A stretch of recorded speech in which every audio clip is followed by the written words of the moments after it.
할렐루야. 존경하는 양 목사님 교회에서 하나님의 말씀을 나누게 돼서 영광스럽게 생각합니다. 오늘 말씀을 나눌 수 있도록, 주님 은혜를 나눌 수 있도록 불러주신 하나님께 감사하고, 또 우리 양 목사님과 당회와 또 교회 앞에 진심으로 감사를 드립니다. 오랜만에 신설동역에서 내려서 교회에 오면서 감회가 새로웠습니다. 아침이면 안암골에서 수업을 듣기 위해서 신설동역에서 학교로 등교하던 학창시절이 생각이 났습니다. 전공 공부로 바쁘기도 했지만 사역일을 들고 복음을 전하고 오늘의 학원 복음화는 내일의 세계 복음화를 구호를 외치면서 신앙생활을 했던 기억이 새록새록 떠오르던 그런 시간이었습니다. 1995년 1월이었습니다. 저는 아내와 함께 중앙아시아에 있는 카자흐스탄에 답사를 하러 갔습니다. 카자흐스탄은 러시아 바로 아래에 있는 나라입니다. 한번 지도를 한번 띄워주시죠. 인천공항이 지어지기 전이라 김포공항에서 비행기를 타고 우즈베키스탄 수도 타슈켄트를 경유해서 카자흐스탄 그 당시 수도였던 알마티로 갔었습니다. 지역 연구를 하면서 카자흐스탄에 예수 믿는 카자흐인이 없다는 통계를 보고 믿겨지지 않았습니다. 그래서 정말로 그런가 하고 보려고 머나먼 땅까지 비행기 타고 갔습니다. 투르크 계열이기도 하고 무슬림들인 카자흐인들 중에 정말로 예수 믿는 사람이 한 명도 없을까 싶었습니다. 알마티에 가서 보니까 정말로 예수 믿는 카자흐인들을 찾아보기가 정말 힘들었습니다. 침례 교단에서 오신 선교사님들에 의해서 이제 한 그룹, 카자흐인들 예수 믿는 소그룹 모임 하나가 시작되는 정도였습니다. 아는 선교사님 소개로 예수 믿는 카자흐 참회의 간증을 듣게 되었습니다. 공산당 간부의 딸로 자라났던 이 자매는 알마티 국립대학에서 공부하면서 한 여자 선교사님을 통해서 예수님을 믿게 되었습니다. 이 자매는 어려운 일이 생길 때마다 레닌 도와주세요 라고 기도하며 자랐다고 합니다. 너무 생소하지요. 레닌? 공산당 간부의 자녀로 자랐기 때문에 이런 기도를 했던 것 같습니다. 그러다가 자매가 예수님을 믿고 신앙생활을 하면서 특별히 기도 생활에 대해서 배우고 있었습니다. 하루는 이 자매가 하나님 앞에 기도를 합니다. 이유도 없이 집을 나간 오빠가 연락이 안 되고 있는데 돌아오게 달라고 간절히 기도했습니다. 그런데 정말로 거짓말처럼 집 나갔던 오빠가 집에 돌아오더라는 것입니다. 오빠 보고 왜 돌아왔냐고 물어보니까 왠지 오고 싶어서 왔다는 겁니다. 이 자매는 기도하는 것마다 응답받은 것을 경험하면서 살아계신 하나님을 체험하고 있었습니다. 얼마나 신이 나서 얘기하는지 얼굴에 웃음꽃이 활짝 피어서 얘기하는 모습을 볼 수 있었습니다. 원래 하나님께서 막전한 찐빵처럼 예수 감 믿기 시작한 성도들의 믿음을 키워주기 위해서 바로바로 기도 응답을 해주실 때가 있습니다. 주님께서 무슬림 선교지에서 예수 간 믿기 시작한 하나님의 자녀의 믿음을 얼마나 키워주고 싶었을까요? 카자흐스탄에서 예수 믿는 첫 세대를 위한 하나님의 은혜가 각별하다는 것을 방문하면서 느낄 수 있었습니다. 이 카자흐 자매는 자신의 신앙 간증을 마쳐가면서 마지막 저희들에게 부탁하는 것이었습니다. 이제 몇 명 안 되는 예수 믿는 카자흐인들이 자신의 동족인 카자흐 무슬림들을 향해서 전도하는데 꼭 달걀로 바위를 치는 것 같다고 얘기를 했습니다. 그러니 상황이 이렇게 어려우니 저희들에게 와서 도와달라고 하는 것이었습니다. 눈망울 초롱초롱하게 뜨고 진지하게 부탁하는 자매의 부탁을 뒤로한 채 한국으로 돌아왔습니다. 그런데 기도할 때마다 이 자매의 요청이 잊혀지질 않는 것입니다. 사도 바울의 마게도냐 환상처럼 그 땅을 향한 주님의 마음, 무슬림들을 향한 주님의 마음을 저희들 마음 가운데 주님이 심어주셨습니다.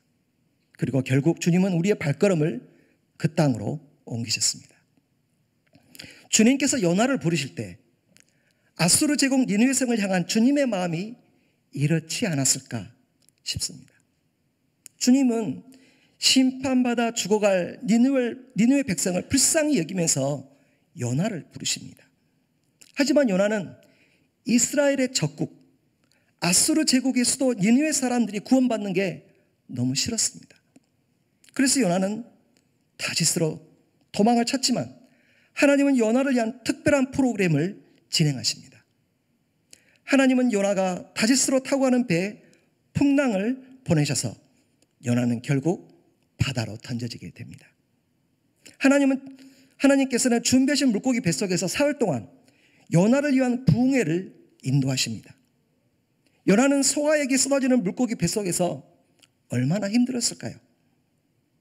물고기 뱃속에서 회개 기도를 하고 소원을 주께 갖겠다고 회개 기도를 합니다. 그랬더니 하나님께서 물고기에 명령하셔서 요나를 육지에 토해내게 하십니다. 하나님은 두 번째 요나에게 명령하셨습니다.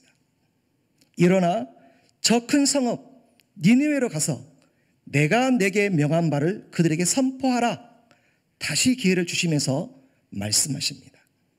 잃어버린 영혼을 향한 하나님의 애끓는 사랑의 모습을 볼 수 있습니다.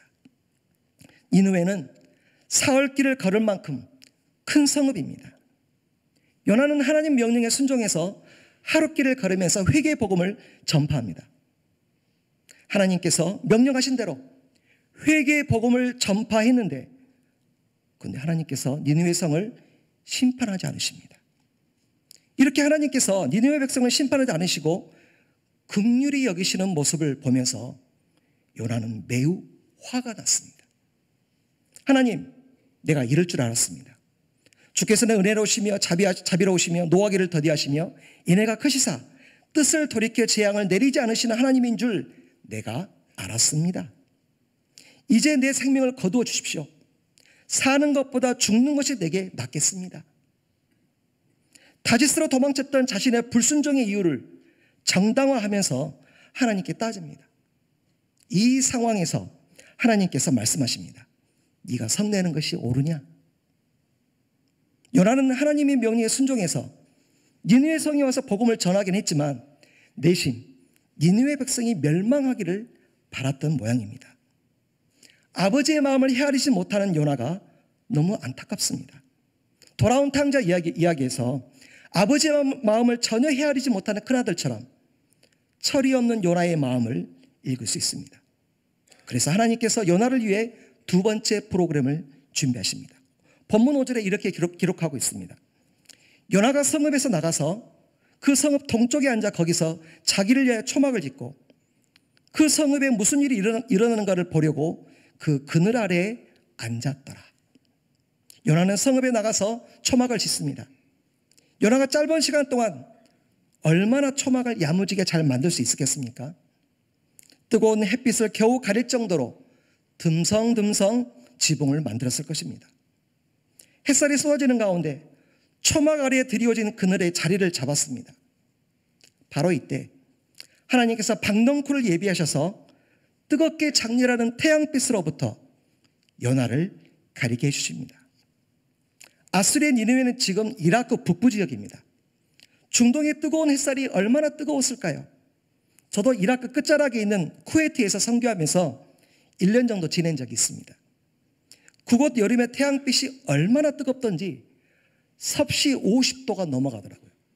섭씨 50도가 넘어가면요, 그냥 서 있기만 해도 땀이 그냥 송송송송 납니다.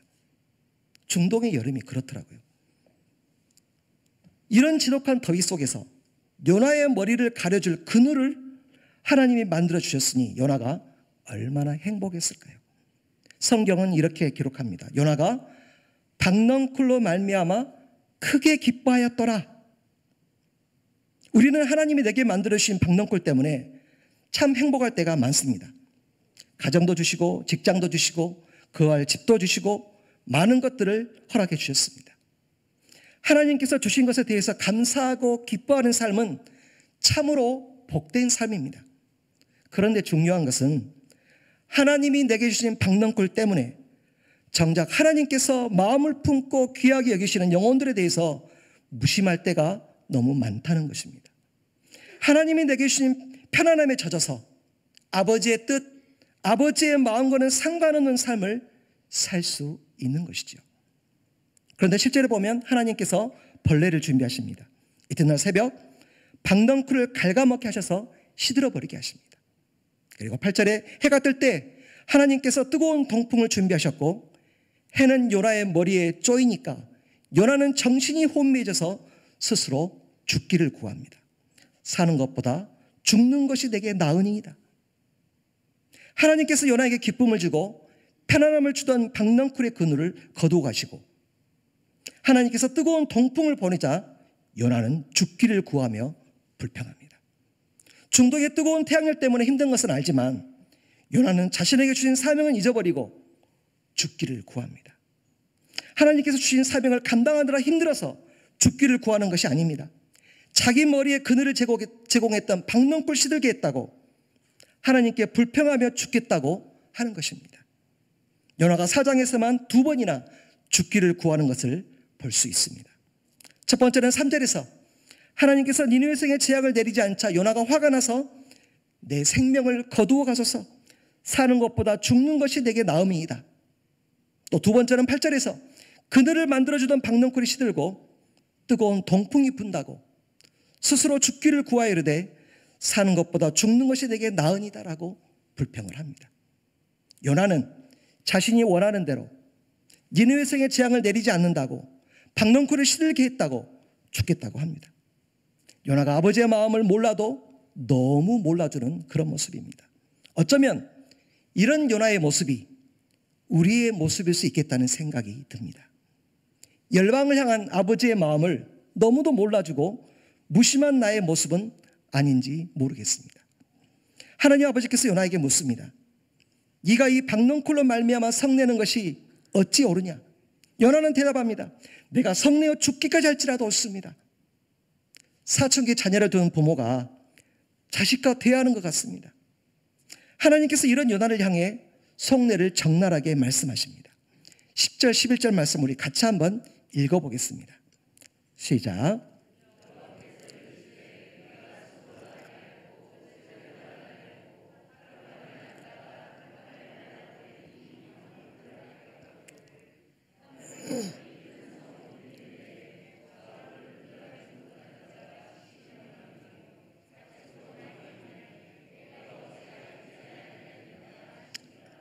아멘. 우리 믿는 성도들이 애끓는 아버지의 마음을 알아야 합니다. 아버지의 마음을 이해하는 성도는 삶이 달라지게 되어 있습니다. 저희 가정이 무슬림 국가인 카자흐스탄에서 선교하던 때였습니다. 약 11년 정도 그곳에서 사역을 했습니다. 처음에는 카자흐스탄 내 까작 민족을 대상으로 선교를 준비했습니다. 까작 공립대학에서 까작어도 배우고 차근차근 준비를 했습니다. 언어 과정이 끝나갈 무렵 제가 영국에서 선교사 훈련을 받을 때 저희들 멘토로 선교 주셨던 선교사 가정이 그곳에 단기 선교를 오셨습니다. 그래서 이 성삼 팀을 제가 섬기면서 자, 지도를 한번 보여주세요. 제가 살던 알마티주에 중국 신장정에서 건너온 우이구르 사람들이 그렇게도 많이 살고 있는 줄 그때 알았습니다. 동부 지역 저쪽에 중국에서 넘어온 우이구르 사람들이 20만 명 정도가 살고 있었습니다. 우이구르 사람들은 나라도 없고 다른 나라에 이주해 와서 사는데 누가 이들에게 복음을 전해주는 사람들도 없었습니다. 이들의 삶이 너무 안타까웠습니다. 주님께서 우이구르 사람들을 향한 주님의 안타까운 마음을 저희들 마음 가운데 부어주셨습니다. 그래서 저희들의 사역의 방향을 까장민족에서 우이구르 사람들에게로 바꿨습니다. 다시 우이구르 언어를 배우면서 까장민족보다는 더 강한 무슬림인 우이구르인들을 대상으로 사역을 시작을 했습니다. 이들이 집단적으로 지역을 형성한 지역에 들어가서 복음을 전하는데 참 힘들었습니다. 중국 한족과 우이구르 사람들 사이에는 사이가 안 좋습니다. 중국 정부가 우이구르 사람들 하도 핍박을 많이 하니까 우이구르 사람들이 한족들을 향한 감정이 좋지 않은데 제가 거기에 들어서 사역을 하니까 처음에 저를 중국 사람으로 오해를 하더라고요. 제가 중국 사람처럼 보입니까?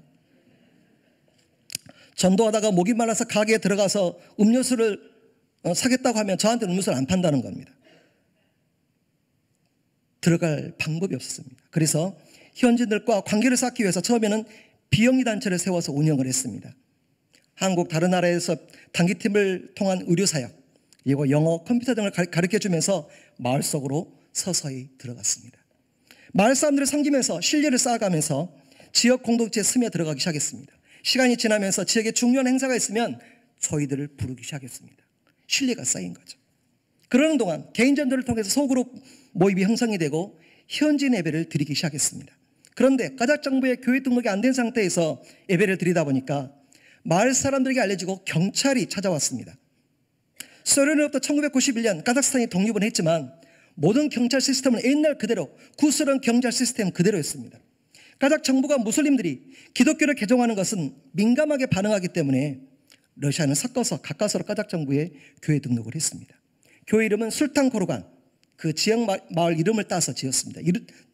술탄 코르간의 뜻은 왕의 요새란 뜻입니다. 저희들이 왕의 요새를 세웠습니다. 알마티 지역에 첫 교회를 세웠습니다. 그리고 개종한 우이구르 무슬림들과 함께 그들의 친척들을 대상으로 찾아가면서 계속해서 전도를 했습니다. 주님께서 은혜를 주셔서 새로운 지역으로 전도하면서 사역의 지경을 넓혀주셨습니다. 현지 리더들을 양육하면서 첫 교회 개척 3년 뒤에 인근 지역들 3곳에 교회들을 세울 수 있었습니다. 굉장히 빠르죠. 대상이 무슬림들이다 보니까 들어가는 지역마다 참 어려움이 많았습니다. 그 지역들의 한 곳에서는 마을 회관을 구입해서 예배를 드리게 되었습니다. 근데 어느 날 주일 오후 예배를 드리고 있는데 예배를 드리는 도중에 각 회중석에서 어떤 한 사람이 자꾸 핸드폰 전화를 하는 것 같아요. 예배 도중에 저게 무슨 일이지? 하는데 갑자기 경찰들이 밀려 들어오는 겁니다. 그리고 경찰들이 교회에 들어와서 예배를 중지시키고 저를 잡아갔습니다. 교회 앞에는 경찰차들이 꽉 다 몰려와 있고 저는 까만 SUV 차에 실려서 한쪽으로 데려갔습니다. 그래서 그 경황이 없는 와중에 제가 물었습니다. 아니 우리 교회가 다 합법적으로 등록이 되어 있는데 왜 예배를 방해하냐고. 그랬더니 교회는 이상이 없지만 당신 비자가 정규 비자가 아니지 않냐고. 사실 정규 비자를 받기를 원했지만 안 줘서 못 받았거든요. 그래서 할 수 없이 NGO 비자로 있으면서 사역을 한 거였습니다. 그래서 경찰 때문에 곤혹을 치렀지만 하나님의 은혜로 위기를 넘길 수 있었습니다. 복음을 전하는 데는 항상 위험이 따르고 대가를 치르게 되어 있습니다. 그런 위험에도 불구하고 무슬림들이 예수를 믿고 개종하고 세례받는 일은 정말로 가슴 뛰는 일입니다. 제가 사는 지역에 갑차카이라는 호수가 있었습니다. 그곳에 가서 무슬림에서 기독교를 개종한 성도들에게 세례를 베풀면서 마음껏 주의 이름을 높이던 일은 지금도 생생하기만 합니다. 잃어버린 영혼들을 향한 아버지의 마음이 워낙 크시기 때문에 선교는 어려워도 해야 되고 힘들어도 해야 되고 부담스러워도 해야 되고 위험해도 해야 되고 대가를 지불해도 해야 되는 것이 선교입니다. 선교는 교회의 존재 목적이기도 합니다. 2007년 5월 저희 가정에게는 참 힘든 시간이었습니다. 10살 된 첫째 딸이 아파서 천국으로 먼저 보냈습니다. 까자흐스탄에 선교를 갈 때 2달 된 딸아이를 데리고 들어갔었습니다. 저희들이 선교와 시작과 더불어 거기서 지냈는데 그곳 무슬림 땅에 사랑하는 딸을 묻었습니다. 주님의 은혜와 위로 가운데 계속해서 선교사를 감당을 했지만 그때서 깨달았습니다. 자식은 가슴에 묻는다는 것을. 2008년 까자흐스탄에서 쿠웨이트로 선교지로 옮기게 되었습니다. 쿠웨이트 사람들 100만, 외국인 200만이 살고 있는 쿠웨이트에서 선교를 하면서 무슬림들을 향한 아버지의 마음을 절절히 느낄 수 있었습니다. 쿠웨이트 내에 들어온 이주민 노동자들 중에 이집트 사람들, 중국 사람들 대상으로 사역을 하게 되었습니다. 처음에는 기숙사 방에서 모임을 시작했다가 나중에는 노동자 캠프 식당으로 장소를 옮겨 모임을 했습니다. 처음에는 중국 사람으로 시작을 했는데 시간이 지나면서 이집트, 파키스탄, 다른 나라 사람들이 함께 참여를 했습니다. 구정 명절 때는 고향에 가지 못하는 중국인들을 300여 명 초청을 해서 모임을 가졌습니다. 중국 목사님 초청해서 300여 명 중에 안 믿는 사람이 태반이었거든요. 한 220명 되는데 그중에 콜링을 하니까 110명이 일어서더라고요. 5그룹으로 나눠서 양육을 하면서 나중에 이들을 쿠웨이트 앞바다에서 이들에게 세례를 줬습니다. 그 감동은 어떻게 이루 말할 수가 없습니다.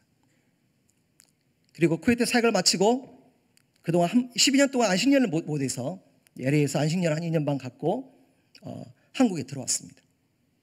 그리고 존경하는 양동절교 강목사님 교회에서 8년 동안 사역을 했습니다. 근데 제가 선교사다 보니까 눈에 밟히는 사람이 다 외국인들입니다. 목포 인근 지역에 대불공단이라는 그 지역이 있는데 그 지역에는 이주노동자 다문화가정 외국인들이 너무 많습니다. 그래서 그 사람들 대상으로 사역을 하기 시작했습니다. 그래서 작년 초에 양동지역의 도움으로 새로 교회를 개척하게 됐습니다. YJC 인터내셔널 교회는 우리나라에서 안산시 다음으로 외국인 밀집도가 높은 지역입니다. 15개 민족 이상이 살고 있고요. 지금 현재는 토요일 저녁에는 영어 예배, 주일 오전에 한국어 예배, 주일 오후에는 중국어 예배, 화요일 저녁에는 석박사 가정에 있는 네팔 유학생들, 그리고 목요일 오후에는 인도네시아 학생들, 그리고 주일 저녁에는 우즈벡 무슬림 친구들이 와서 한국어 공부를 하고요. 그리고 이라크 친구들이 또 연결되고 있습니다. 주님께서 이 잃어버린 영혼들을 향한 주님의 마음은 너무 크십니다. 우리가 이 마음을 우리가 좀 알아야 합니다. 하나님께서 이 영혼들을 향한 그 안타까운 마음을 우리가 이 아침에 우리 가슴속에 함께 받기를 소원합니다. 선교는 힘들어도 부담스러워도 어려워도 바빠도 해야 되는 것이 선교입니다. 사랑하는 왕식민 중앙교회 성도님들, 무슨 일이 있어도 나가는 선교사로 살든지 보내는 선교사로 살든지 둘 중에 하나는 꼭 하시기 바랍니다.